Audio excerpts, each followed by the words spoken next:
दीप तल एठी अंधार एक आम ये रखुचु जो बांकी सहरांचल अधिवासी एनएससी कार्यालय ठारू मात्र कई पाउंड दूर ए हूँ मुख्य जहाँ 12 नंबर 13 नंबर वार्ड भितर रहीचु जो भोट केन्द्र स्थली थाए जो भोट दान करा जाए से केन्द्र ये मुख्य प्रमुख रास्ता ए रास्ता किछि दिन तले मरामती होता मरामतीर किछि दिन पर आप देखिपे ये जो चित्र नग्न चित्र देखुंट तो ये रास्तार चित्र केवल यही स्थान नुह आपण गाँव आरंभ जदि गाँव शेष पर्यटन रास्तार अवस्था है ये जो फेवर ब्लॉक पड़ा से उठी दबी बड़ बड़ गाड़ सृष्टि ए चित्र तो आप देखिपे छोट छोट पिला रही यही रास्ता जावासिया कर आप देखिपे चित्र ए हूँ बांकी सहरांचल अधिवासी चित्र तो आम किसी लोक प्रतिक्रिया नवा कौन कह रास्ता केमती रही आप चलुन चलाचल होती को वार्डर बासिंदा भारी हईराण चलु खाल ढीप हाँ भारी हईराण चलु रास्ता घाट भारी असुविधा खाद्य बंग पिला पढ़िया जाना पिला पढ़ी पारना कि आम गाँव दान दुकान को जापारूँ भारी असुविधा हो धोड़ा पड़ी कौन आज्ञा आम रही कौन मूल्य कौन आम घर द्वार एमती खाद्य पंखर भासुची रास्ता पूरा खाल ढीप हो जाए कौन करवा दुख जनातु कौन जानी रास्ता मरामती कम्प्लीट है जावास कर भल मंद करूँ बजार घाट जीवु प्रतिक्रिया शुणुले आम किसी लोक प्रतिक्रिया नवा ये रास्ता केमती रही गाँव में जावास रास्ता को नहीं पर्सन पूर्व काउंसिलर ये रास्ता जो भाई अवस्था अच्छी लोक जापारे किसी हो खाली आम जापार लोक पढ़ी मरले पढ़ी मरले किए गोड़ भांगा गवर्नमेंट बुझेगा बर्तमान आम स्कूल पर्यटन यू आम छक स्कूल पर्यटन तो ये हाँ आम रेणुका पर्यटन देखते से देखते देखना देखुंदी कौन चाहते हमको रास्ता क्लियर करूँ मरामती कर मरामती कर उठातु मरामती करूँ सब क्लियर हो प्रतिक्रिया शुणुले आउ जन वयस्क लोक रही घर बाहर कौन अवस्था रही घर बाहर की आम पड़ जाऊँ केमती चलू कथा चल असुविधा सब भांगी मुंगी जाए काउनसिलर फटो उठे नहीं जाए सी आसवर ना खाली फटोटा उठे देकी जाए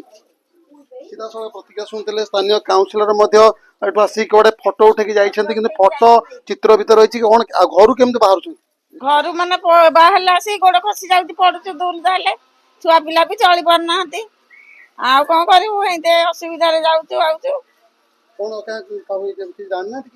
काउनसिलर फटो उठे नहीं कम्प्लेन कलु कहीं से जाइए तो जाइए देखा ना वर्षा दिन तो घर रोच बाहर को पानी आइले पड़ू कौन चाहबू दांड दुआर मुहटा कले मरामती करके भल दांडा साइज कले सीना लोक जावास कर रास्ता बहुत खराब अच्छी रास्ता ठीक करनी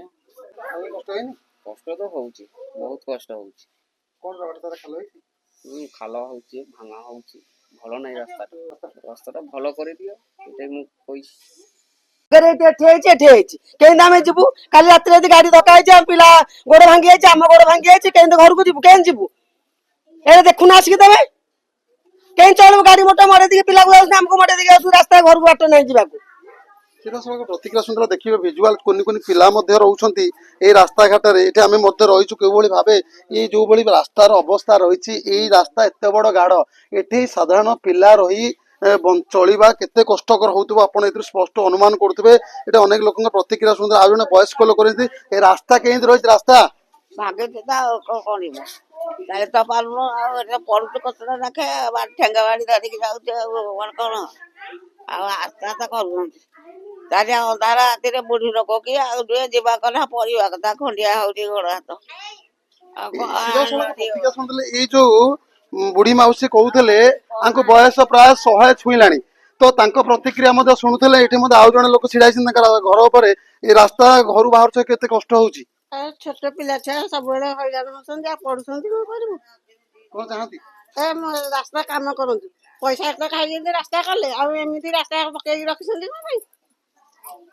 ସିଧାସଳଖ ଅଭିଯୋଗ ମଧ୍ୟ ଆସୁଛି ଯେତେବେଳେ ରାସ୍ତା ମରାମତି କଥା ଆସୁଛି, ନିକଟରେ ମରାମତି ମଧ୍ୟ ହେଇଥିଲା, ୟା ପାଇଁ ଲକ୍ଷାଧିକ ଟଙ୍କା ବ୍ୟୟବରାଦ କରାଯାଇଛି ସରକାରୀ ସ୍ତରରେ, କିନ୍ତୁ କିଛି କ୍ଷଣ ପରେ ବା କିଛି ଦିନ ପରେ ବା କିଛି ଦିନ ବ୍ୟବଧାନରେ ଏ ରାସ୍ତା ଏବେ ସମସ୍ତଙ୍କ ପାଇଁ ମରଣ ପାଲଟିଛି। ତ ବିଭିନ୍ନ ସମୟରେ ସ୍ଥାନୀୟ କାଉନସିଲଠୁ ଆରମ୍ଭ କରି ଏଠାକାର ଯୋଉ ଅଧିକାରୀ ତାଙ୍କୁ ମଧ୍ୟ ଅବଗତ କରାଇଛନ୍ତି ଗ୍ରାମବାସୀ ମାନେ, କିନ୍ତୁ ଏପର୍ଯ୍ୟନ୍ତ କୌଣସି ସୁଫଳ ମିଳୁନି। ମୋଟାମୋଟି କହିବାକୁ ଗଲେ ବାଙ୍କି ସହରାଞ୍ଚଳର ଅଧିବାସୀଙ୍କ ଦୀପତଳ ଅନ୍ଧାର। ତ ଏଠି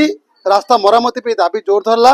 ଯେଉଁମାନେ କାମ କରୁଥିଲେ, ଯେଉଁମାନେ କାମ କରି ସରକାରୀ ଅର୍ଥକୁ ଚଳୁ କରି ଚମ୍ପଟ ମାରିଛନ୍ତି, ତାର ମଧ୍ୟ ଗୋଟେ ତଦନ୍ତ ହେବାର ଆବଶ୍ୟକ ରହିଛି। ଜନସାଧାରଣଙ୍କ ସ୍ୱାର୍ଥ ଗମନାଗମନକୁ ଦୃଷ୍ଟିରେ ରଖି ଯୁଦ୍ଧକାଳୀନ ଭିତ୍ତିରେ ବାଙ୍କି ରଣପୁର ଯାହା ୱାର୍ଡ 12-13 ମଝିରେ ଯୋଉ ରାସ୍ତାଟି ଯାଇଛି, ସେ ରାସ୍ତାର ଯୁଦ୍ଧକାଳୀନ ମରାମତି ଦାବି ଜୋର ଧରିଲା। କଟକ ଜିଲ୍ଲା ବାଙ୍କି ସହରର ୱାର୍ଡ 12-13 ପରିସରର ରଣପୁର ଗାଁରୁ ମନୋଜ କୁମାର ଦଳେଇ, ଚର୍ଚ୍ଚା ନ୍ୟୁଜ।